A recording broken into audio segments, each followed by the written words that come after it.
Хочу обратить ваше внимание, что в Израиле проживает почти 2 миллиона человек, выходцев из бывшего Советского Союза и Российской Федерации. Это почти русскоговорящая страна сегодня. Вот. И мы, безусловно, всегда в новейшей российской истории учитываем этот фактор. Это первое. Второе. The Russian President Vladimir Putin, in a forum answering the question posed to him why he will never attempt to attack Israel or support any country or arm them to attack Israel, you can see his response. Almost 2 million Israelis can trace their ancestry to Russia and other former Soviet republics. So the question now is Iran aware of this? A few days ago, their foreign minister said he was going to meet Putin today in Moscow. Russia is one of Iran's strongest allies, and considering that Iran arms their proxy armies that surround Israel, they arm Hezbollah, a seriously armed militia in Lebanon. In fact, they are more equipped than the Lebanese army. That's if the Lebanese army actually exists anymore. They also arm Hamas. You know what they committed in Israel? They committed a massacre, killed more than 1,000 persons, even kidnapped their bodies. Iran also arms the Houthis in Yemen with ballistic missiles. They fire these missiles randomly at any country or anyone that doesn't agree with them. They randomly fire missiles at container vessels and tanker ships navigating the Red Sea. So you can see Iran arming these proxy armies means they are attacking and killing Russians who live in Israel and can trace their ancestry to modern-day Russia. And they see Russia as one of their strongest allies. When people say Iranian leaders are not rational actors, this is what it means. Now they have taken that irrationality to another level. The Iranian parliament just voted to close the Strait of Hormuz after US hit their nuclear sites. So you can imagine, did any country around the Strait of Hormuz attack Iran? Why are they extracting vengeance on these countries that are innocent? When Hamas attacked Israel, Israel never attacked any other country. They focused solely on Hamas. When Hezbollah joined, they also focused on Hezbollah. They never attacked anyone outside the people that attacked them. The reason they are attacking Iran today is simply because they are afraid Iran might reach the point of no return on their nuclear research. Once they reach that threshold, there is nothing anyone can do anymore. And a nuclear-armed Iran will be a nightmare to the world, not just the Middle East. They threaten anyone that is not in agreement with them automatically becomes their enemy. That's not how to fight. You can't fight everyone. No. Imagine closing down the Strait of Hormuz. About 10 to 20% of the world's oil supply passes through this strait. So how in the world is this justifiable? These people did not attack Iran, and now Iran wants to punish every one of them just because US attacked them. If they want that vengeance, they should focus on the United States that attacked them. That's the reasonable thing any country should do.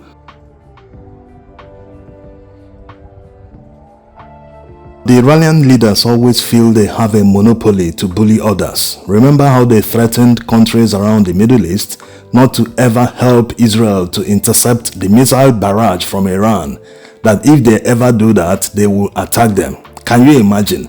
Every country has a right to control of their own airspace. If a missile is crossing your airspace, if you have the capability to intercept it, you have to shoot it down. It's as simple as that. There's nothing like, this person is my ally, I have to protect him, I have to do this. The most important thing is that the missile is very dangerous to even your countrymen. So you have to do everything you can to protect your people. So Iran goes on trying to fight anyone that doesn't agree with them. The problem is not Iranian people, it is their leaders. They are unreasonable dictatorial hardliners who continue to live in the past. The world has moved on, they'd better move on too. Instead of always fighting Israel, always trying to wipe them off the map like they say, why not make peace with Israel? Even in a war of attrition, no regional power or world power would ever choose Iran over Israel. What's in it for them? That's the first question. Look at Israel, look at Iran, look at the population of Israel and the size of their landmass. Look at the landmass of Iran and their population. The population of Iran is nearly 10 times that of Israel, but look at the productivity in Israel, look at their industries, look at their products, look at their services, look at everything in Israel. Then compare that to Iran, What do they export? What other products, apart from crude oil and gas, and maybe ballistic missiles and other weapons?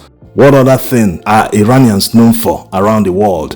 What product can you identify in the market and say, this is a product of Iran? It doesn't exist. Are we going to talk about research in medicine, in pharmacy, in nearly all industries that matter? You count Israel first before Iran. So no country would choose Iran over Israel, except maybe based on religion. But religion doesn't take you anywhere. You have to be alive first before talking about religion. Imagine the people you are supporting to have nuclear weapons don't even give a damn about you. At the twinkle of an eye, they can destroy you with any weapon just because you don't agree with them. They do this to their own people, not to talk of foreigners who they don't even know, they don't care about. They oppress their own people.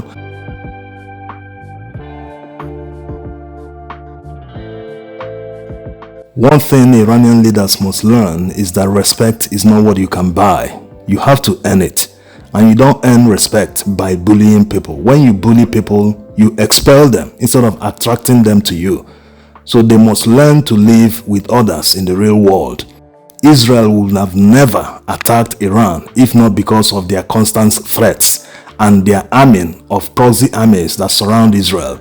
If they didn't do all this, Israel wouldn't even contemplate attacking Iran, despite them possessing and working towards a nuclear weapon. Yes, that's the reality. But the constant threats is what makes them to say, if you allow these people to possess nuclear weapons, then what might happen can only be imagined.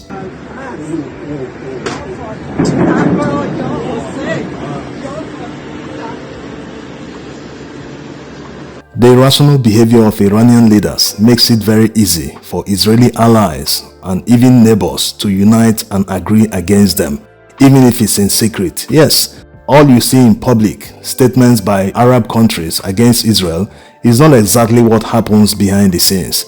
Most of them are happy that Israel is attacking Iran. They can't just say it openly because of fear of reprisal. Iran wants to be feared, and people are actually afraid of them because of their ballistic missiles and constant rhetoric. Also, Iran has supporters in some of these Arab countries because of religion. So they don't want to stir up anything that will threaten peace in their countries. But behind the scenes, they are in support of Israel. They know that only Israel can do the job of degrading Iranian weapons. And once these weapons are degraded, Iran will be literally powerless to do anything to anyone. And once their weapons are seriously degraded, it might threaten the position of Iranian supreme leader, the Ayatollah, which might lead to a regime change, even if it's from within the regime itself. You can't get any serious change from Iran if the leadership doesn't change. These same guys have been fighting their imaginary enemies since after the Iranian Revolution, after the dethronement of the Shah of Iran more than 40 years ago.